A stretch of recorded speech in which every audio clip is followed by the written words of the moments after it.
আমি কিন্তু মৃত্যু সজ্জায় থেকে এই পর্যায়ে এসে দাঁড়িয়েছি। আমাকে যদি তখন ওই ফেসবুকের মাধ্যমে আমি যদি স্যারকে না পেতাম, আমি হয়তো কবে মানে ইন্দানিল্লাহ, যদি আমাদের সংসারে যদি আজকে থেকে বলি যে আমার ঘরে আজকে থেকে আর সয়াবিন তেল খাওয়া হবে না, বা স্যারের একটা ভিডিও আছে সয়াবিন তেল কেন খাবো না, অনেক আগের ভিডিও ইউটিউবে আছে, আপনারা সার্চ দিলেই পাবেন। যদি লাইফস্টাইল চেঞ্জ করেন ইনশাল্লাহ আপনার সাথে সাথে আপনার সংসার, আপনার স্বামী সব আপনার হাতের মুঠোয় থাকবে, শুধু দরকার একটু সৎ ইচ্ছা, মানে পজিটিভ ওয়েতে আর কি। হাতের মুঠোয় মানে আবার নিপা এখানে অনেকবারই এসেছে। ও এত সিরিয়াস অসুস্থ ছিল যে বিছানায় পড়ে গেছিল। স্ত্রী হিসেবে বা মা হিসেবে সে তার দায়িত্ব কখনোই পালন করতে পারে নাই ওই অবস্থাতে। তো এখন তারপরে সে তো সুস্থ হয়েছে, শুধু তাই না, সুস্থ হয়েছে সে নিজের চেষ্টায়। আমার সাথে দেখা হওয়ার আগেই সে সুস্থ হইয়া তারপর সে আমার সাথে দেখা করছে। তো আপনারা যারা এখানে আসেননি আজকে, তারাও চাইলে বাসায় বসে বসে আমার লেকচার শুনে শুনে নিজেকে পরিবর্তন করে করে আস্তে আস্তে একটা একটা করে পরিবর্তন করে চাইলে যে কেউ সুস্থ হইতে পারে, সে যেখানেই আসে, ইংল্যান্ড, আমেরিকায়। যেমন ও ইউএসএ থেকে আসছে, ও ভালো হইয়া তারপর আসছে। ও আমার সাথে দেখা হয়েছে, ও তো ভালো টালো হইয়া টইয়া অনেক পরে আমার সাথে তার সরাসরি দেখা হয়েছে। হ্যাঁ, ইউএসএ থেকে আসছে। তো এরকম অনেকে যারা মেনেছে, যারা শুনেছে, তারা ভালো হয়ে আসতে পারে এখানে। ভালো হওয়ার জন্যে এখানে আসা লাগে না, মানা লাগে, জানা লাগে এবং মানা লাগে। তো জানার জন্য ভিডিওগুলো রেগুলার দেখা এবং মানার জন্য নিজের মন মানসিকতা।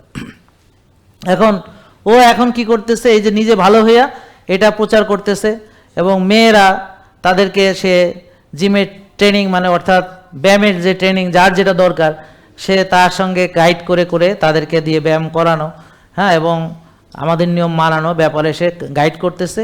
এতে করে সে ভালোও আছে, তার ইকিগাইও হচ্ছে, আবার তার ওই যে ইকিগাইয়ের ভিতর কিন্তু ইনকামও থাকে।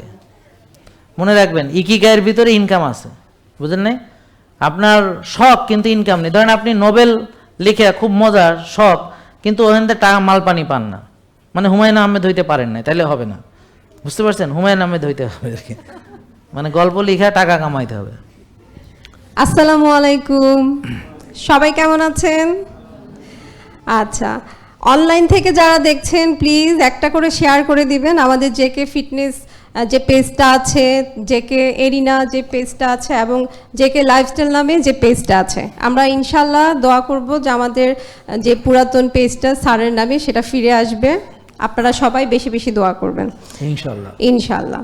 আজকে আমি আমার সম্পর্কে বলবো না, আমি আজকে স্যার এতক্ষণ যে কথাগুলো বলেছেন তার একটু সার সংক্ষেপে যদি আমি বলতে চাই, আমরা নারীরা খুব গুরুত্বপূর্ণ অবদান রাখি আমরা আমাদের যার যার সংসারে। এটা কি আমরা মানি? একদম।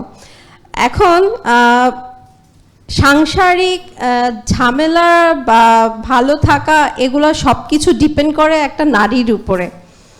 এখন আমি বলবো সবার কথা ভাবার আগে আমি যদি আমার কথাটা ভাবি, তাহলে আমি যদি আমাকে পরিবর্তন করি, এরপরে আসবে হাজবেন্ড, বাচ্চা কাচ্চা, আত্মীয় স্বজন, পারিপার্শ্বিকতা এবং আশেপাশে পাড়া প্রতিবেশী। এখন একটা সংসার যদি সুখের নীড় গড়তে হয়, সেটা আমি বলবো সেটা প্রধান দায়িত্বটা আসবে একজন নারীর উপরে। কিভাবে? অবশ্যই সেটা অবদান রাখবে একটা লাইফস্টাইল। কারণ আমি বলবো আজকে যদি ছোট ছোট সংসারগুলোতে যত খারাপ প্রভাব পড়ছে, সংসারের অশান্তি কথা বলেন, সেটা কিন্তু একটা প্রভাব আমাদের সমাজের উপরে পড়ছে। সেটা আপনারা ভাবছেন কি?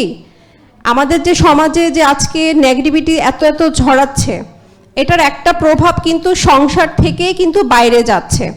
আমরা যদি নারীরা আমাদের সংসারে যদি পজিটিভ এনভায়রনমেন্ট তৈরি করি আমাদের লাইফস্টাইলের মাধ্যমে, যেমন আমরা যদি আমাদের সংসারে যদি আজকে থেকে বলি যে আমার ঘরে আজকে থেকে আর সয়াবিন তেল খাওয়া হবে না, আজকে থেকে আমার সংসারে আর চিনি খাওয়া হবে না, একটা ওয়াইফ কিন্তু পারি আমার আজকের ঘর থেকে এই জিনিসগুলো বাদ দিয়ে দিতে। তো তখনই ধীরে ধীরে এটা পুরুষরা কখনোই পারবে না। এবং আমি আমারই এক পরিচিত একজন ভাই, আমাদের ফ্যামিলি ফ্রেন্ড, উনি যখন সিঙ্গেল ছিলেন আমি তখন ওনাকে আমাদের লাইফস্টাইলের কথা বলেছি, এবং উনি কিন্তু সরিষার তেল খেতেন। যে মাত্র উনি বিয়ে করে এলেন সয়াবিন বিয়ে করছে। হ্যাঁ, বিয়ে করে আসার পরে উনি আমার বাসায় একদিন আসার পরে বলতেছে যে ভাবি আমি তো এখন আর সরিষার তেল খেতে পারছি না। আমি বলছি, কেন? বলে কি আপনার ভাবি পারছে না। আমি বলছি, এইটা কোনো কথা হলো? যে জায়গায় একটা মানুষ সুস্থ হয়ে গেল সরিষার তেল খেয়ে ভালো অভ্যেসগুলো করে, এখন বিয়ে করে তার ওয়াইফ নাকি আর সরিষার তেল খেতে পারছে না। এখন আমার মূল কথাটা হচ্ছে, আমরা যদি ঘর থেকে আমাদের এই ভালো অভ্যাসগুলো তৈরি করি, তখন ডেফিনেটলি আমাদের হাজবেন্ড কিন্তু শুনতে বাধ্য। কিভাবে? ভালোবাসার মাধ্যমে। আমরা সেখানে চাপ প্রয়োগ করব না। আমি একদমই এটার against। ভয়ও পায় সবাই। না, একটাই কথা, ভালোবাসার মাধ্যমে অনেক কিছু সম্ভব। আজকে যদি আপনি বলেন অনেক বুঝিয়ে, বা স্যারের একটা ভিডিও আছে সয়াবিন তেল কেন খাবো না, অনেক আগের ভিডিও ইউটিউবে আছে, আপনারা সার্চ দিলেই পাবেন। ওইটাই যদি ভালোবাসার মাধ্যমে হাজব্যান্ডকে নিয়ে বলেন যে 1 ঘন্টা আমার সাথে একটু বসো, এই ভিডিওটা দেখো, আমি বিশ্বাস করি ওনারও মাইন্ড চেঞ্জ হবে, আপনি পারবেন।